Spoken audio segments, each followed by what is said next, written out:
Okay, Ramblers, let's get rambling.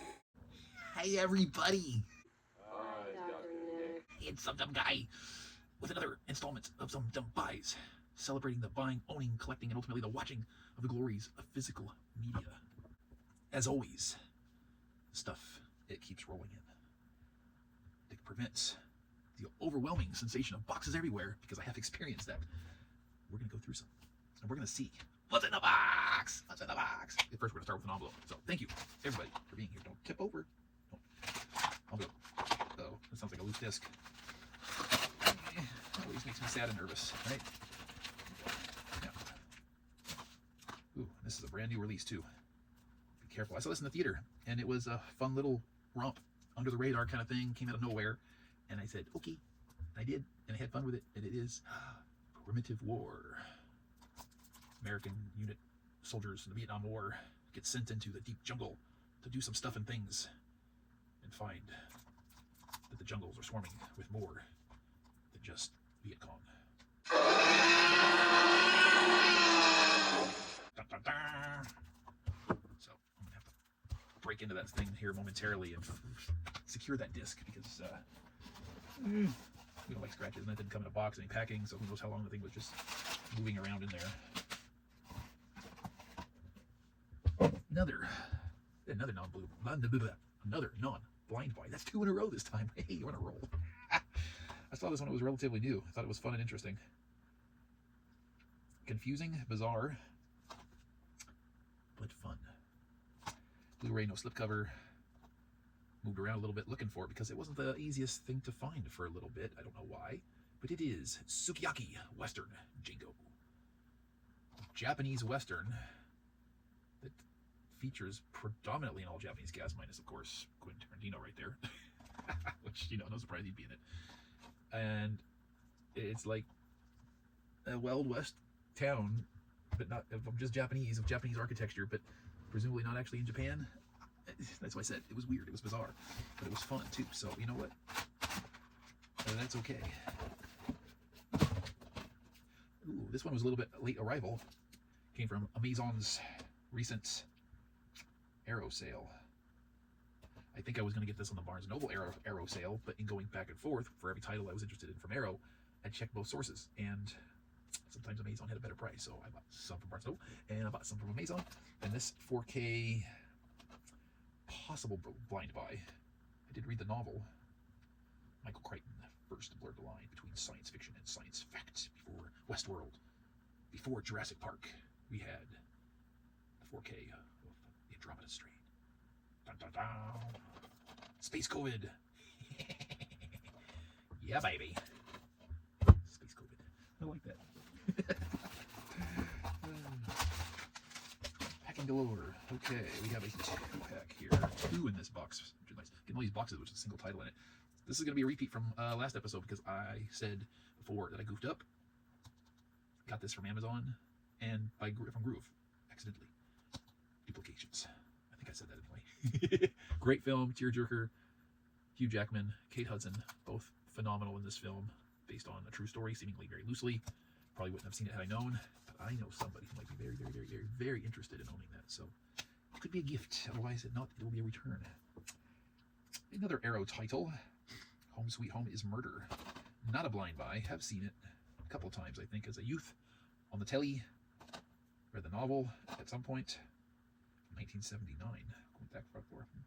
Okay, it's only 93. Okay, we have Flowers in the Attic. This is the original adaptation. I understand that it has been since readapted. In fact, I might even own the complete 4-film DVD reboot readaptation. I think I got that last year, if I'm not mistaken, in a collection. Why am I blurry? I don't want to be blurry. De-blur. Okay, all right. 2 boxes to go. We're flying through. I don't have much in the way of energy for commentary this evening. 4K, non-blind buy. Breaking my own rules here, but for a reason. Bruce Leroy. Guilty pleasure film if you haven't seen it, folks. I love to recommend this movie to people. Sometimes they like it. The Last Dragon. Why did it break my rules? Because this is a steelbook, and it is a 4K steelbook exclusive, which I fucking hate when they do that, because more often than not, it means no upgrade for me. I don't like steelbooks. I don't like to support them. They used to be a pretty cool, nifty novelty. Now they're commonplace, they're boring, they're lazy often in their artwork. They are just a little bit wider than a standard Blu-ray case or 4K case. And they've become a collector's market manipulation by studios and boutiques. Do you want to get the new 4K? Well, you're gonna have to get our overly priced steelbook to get it. Otherwise, no dice for you. You're gonna have to stay in the DVD or Blu-ray format. So why did I break my rule this time? Because of the price, which you've already seen on the screen. I would have paid that for a standard 4K. So being that it was that cheap, and I would have paid that price if it was a standard issue, like, okay, I can justify the expense as far as that goes, and went on the movie in 4K as far as that goes. So sometimes exceptions can be made. The Last Dragon, fun movie. Please, if you like wacky, zany, and you like comedy, and you like martial arts films, little mystical twist, some comedic elements, The Last Dragon. Guilty pleasure of mine since the 80s. Last box is a little bit thicker. Hopefully we get more than 1 or 2 titles this time. Abundant packaging in each of these, though. It's like a continuation of our Arrow titles, which is yay, right? We like Arrow, usually. 4K, non-blind buy, so this will be an upgrade for me from, I think I got the Blu-ray of this like 2 years ago. Finally upgraded my DVD. Still haven't got around to watching it, but that was, I think, the tail end, right before I began my non-steelbook stance, because that one was a steelbook too, I believe. Didn't keep it in the steelbook because, again, I don't really like them. I only have a few. But this one is the 4K of Desperado. Another movie that's just lots of fun for its stylized action and violence and all the good things that Robert Rodriguez and Quentin Tarantino can bring, especially when they collaborate. Next up, we have a Blu-ray from Arrow. This one is a blind buy. I have seen the remake of this film. I have never seen the original. Must have rented the DVD for the remake from Netflix because I don't own it, but I have seen it. And it wasn't too terribly long ago. I mean, I kept seeing the trailer for it on some movie that I would, a few years ago, like have in my regular rewatch rotation, either like as a focus watch or like a background thing, and it always, the disc had the trailer, and I'd always run into it. So, you know what, I gotta see that someday. And so I got it, and then I realized, you know what, I've never actually seen the original either, so only way to get access to it, we have George A. Romero's The Crazies. I liked the remake. Will I like the original? Stay tuned to be determined. Last of the Mohicans. There will be no more Mohicans after this. Lee Van Cleef. Solid Blu-ray from Arrow. Blind buy. Got a nice blend of blind and non in this video. What do we have here? Is this from the 70s, I'm thinking? Do we have a year? Got a copyright of 1972. There we go. So this is the Grand Duel. I want to say the last duel. But we have the Grand Duel. Lee Van Cleef was particularly great in Westerns, wasn't he? For those of you who are Western fans? Yes? Concur? Not concur? Or box those comments. Discuss. All right. Well, I've got a pile of nonsense on the floor to clean up now. And we've gone through 1, 2, 3, 4, 5, 6, 7, 8, 9 titles. All done. What did you think this round of pickups? Word box it.